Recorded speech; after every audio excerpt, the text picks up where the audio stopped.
Let's see what's in store with the dating doctor.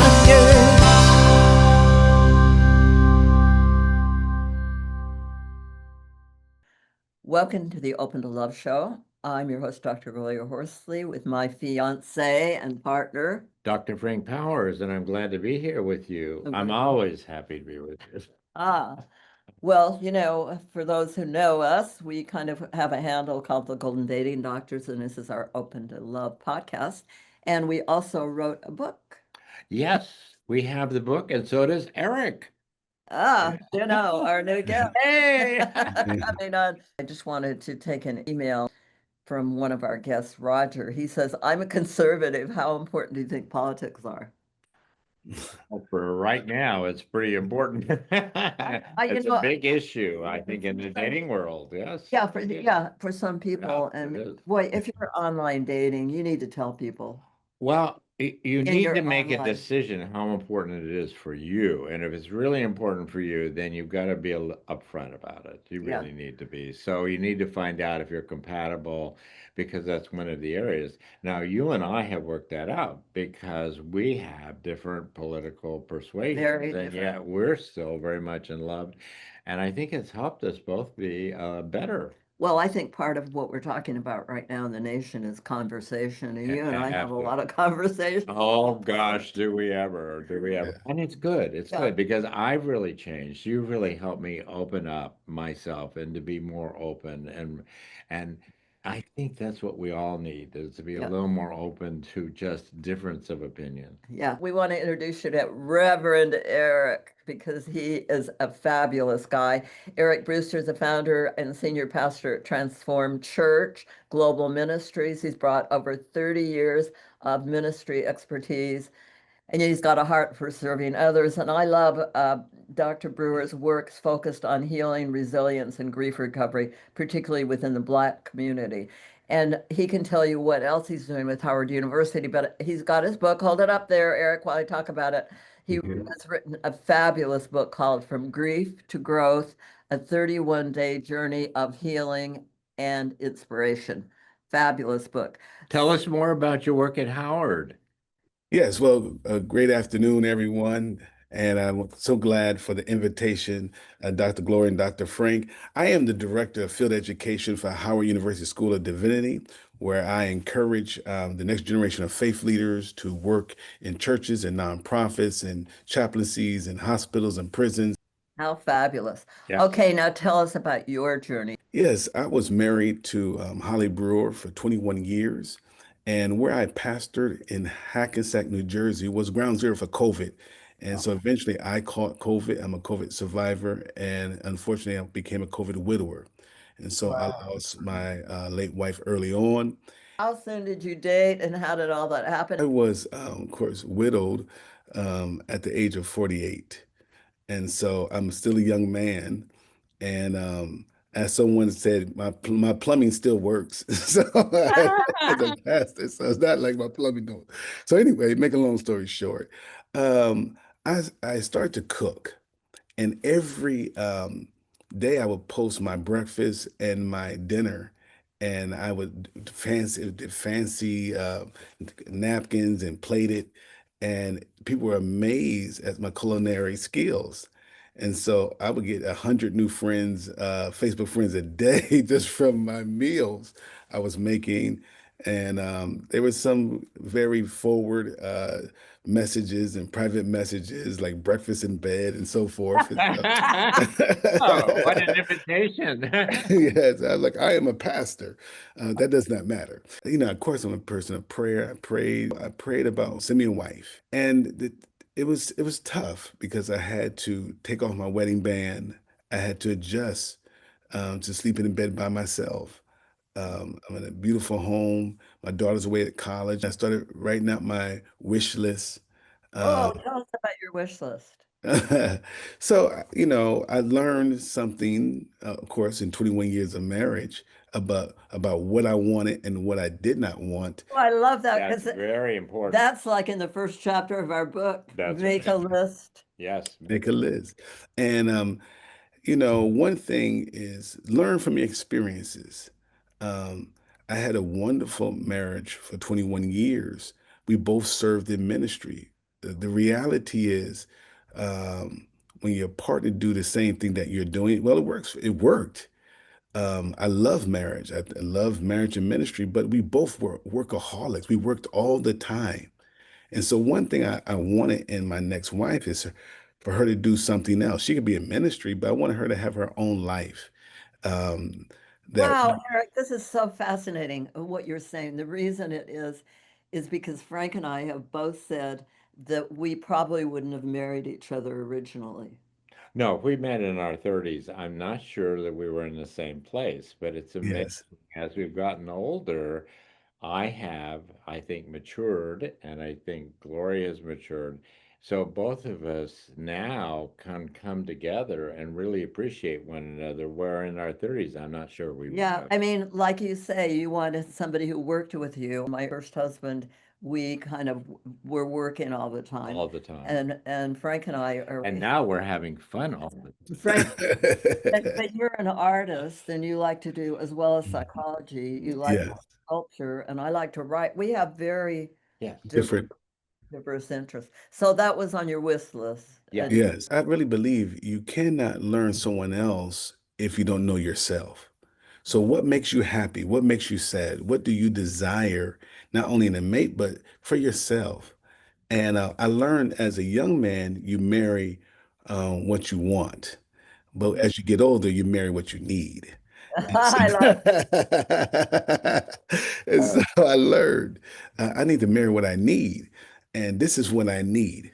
So not only a wish list of wants, but also what do I need now?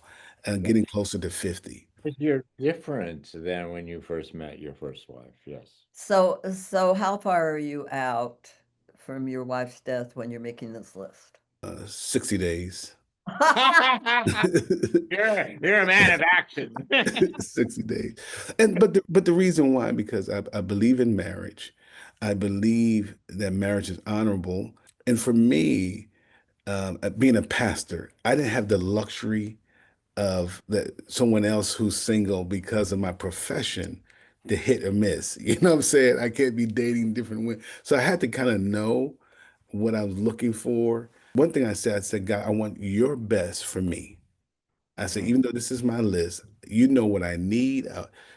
This is what I desire at this point of my life. Uh-huh. And one thing my wife and I always talk about, like you said, 30 years ago, we would not have probably hooked up. Tiffany at the time, she was a former judge in New Jersey. She was a law professor at Pepperdine. And so I'm in New Jersey, she's in California. Tiffany and I were raised in the same church. Wow. And yes, we did. We went on one date. I wanted to take her to my prom, but she was so busy. And we went on one date after my freshman year of college. But because I was in Morehouse in Atlanta, she was at Rutgers. I never called her back. My daughter comes to me like 8 months later and said, Dad, I want to go to law school. I said, I know who to call. I said, call Judge Tiffany. So my daughter talks to her first. And I Very, called. very smart move. I think that. Yeah, yes, yes. And my daughter said, Dad, she's a nice woman. And so I called Judge Tiffany and said, Hey, I want to thank you for talking to my daughter. In her mind, it's only supposed to be 5 minutes of the conversation. But we start talking. She says, I don't know if you remember, but you took me out on a date 30 years ago and you never called me back. And I was like, no, I did not. And I remember, yes, I remember I did take her out. And so I said, well, I'm calling you back right now. You know what I'm saying? I'm calling you back. Yeah, it's So only 30 years later. anyway, so 30 years later, I'm calling you back. But to make a long story short, we ended up talking 9 hours that night. And Wow. I knew that she was the one. And everything that was in my wish list, um, she is in the present. And it was a wonderful, like I said, it's unfortunate that I lost my late wife, but it's a wonderful how life happens, a new chapter begins, how you find love again. And you cannot be afraid to fall in love again. You have to be open to love, like your name of your book. And Yes, that's a new love doesn't mean that the old love is not important and that you didn't love them, but you're absolutely, capable of loving more than one person.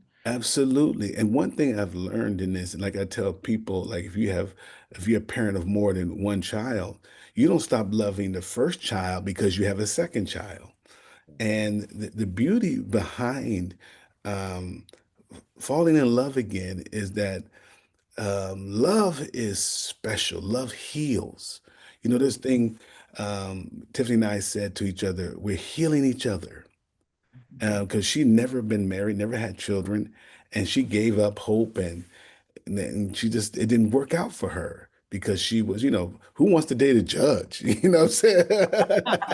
Who would marry a judge? You know what I'm saying? So, but anyway, um, we talked and we shared our hearts and the heartbreaks and the things we went through, and we were healing each other. She was grace to be able to love me and even in my brokenness, even in my grief. So I had to learn her.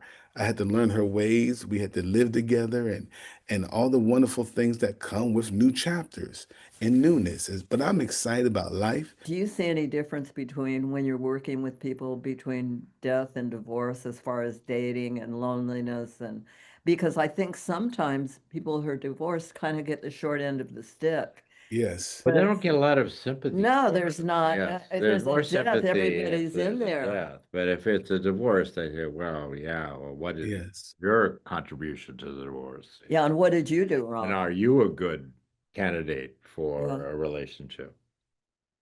Yes. And I think you're so right that divorce, you don't get the same sympathy as someone who lost their spouse. And then especially if you're looked as your fault. It could be a no fault divorce. It could, you just have an agreement to say we're going part our ways. We outgrew each other or whatever reason. If a person has divorce or a person has lost a loved one, it doesn't mean that you cannot fall back in love again, to find love again.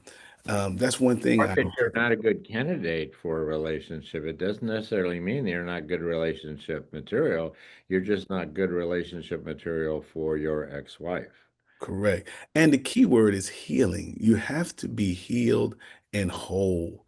Um, And sometimes it may take a few months or years, but you have to focus and be intentional in being emotionally healed and whole and mature to move forward because you don't want to bring baggage from the prior relationship into your new relationship. One of the terms I always use is water under a bridge, is water under the bridge. And when we tend to bring things in our past into our present, you have to say it's water under the bridge. Let that go and start and write a new chapter in your life. And I believe that if you do that, you can. The sky is the limit. And I believe that you should not compare. Number one, that's don't fall into a comparison trap because they're two different individuals. And when you start that new chapter, um, focus on what do I need to do or become to be the best version of myself for my new person, my new partner. And my new self, because you are Right. constantly changing and you're maturing, Absolutely. getting, and you are different. Like I'm much different than when I was 30, thank God. Right.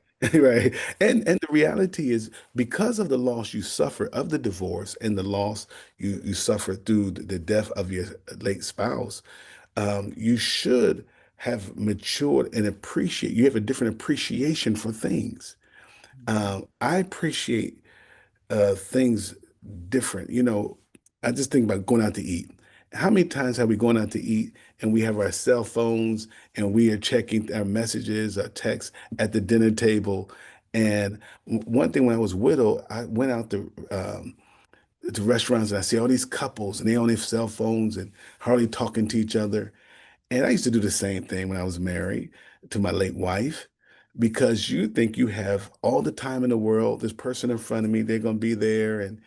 And I said, if you only knew the times you would have with this person and appreciate the time you have with that person, you wouldn't be on your cell phone. There's no text, there's no email, there's nothing on that cell phone that's more important than that person sitting in front of you.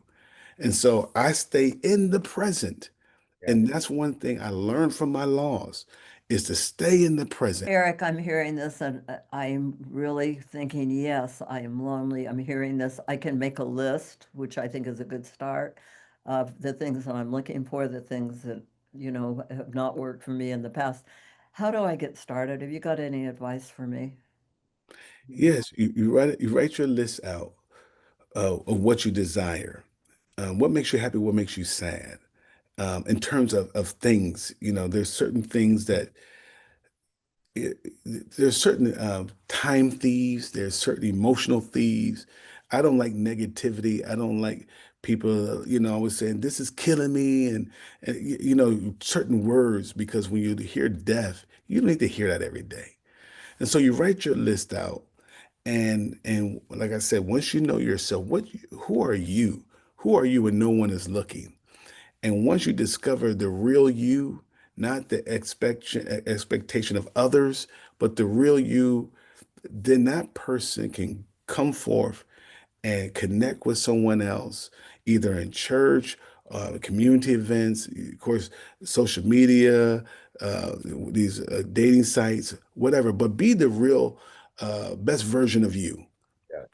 Yeah. Totally important to be authentic. Frank and I want to thank everybody for joining us on this show today, and we wish you health and happiness and love.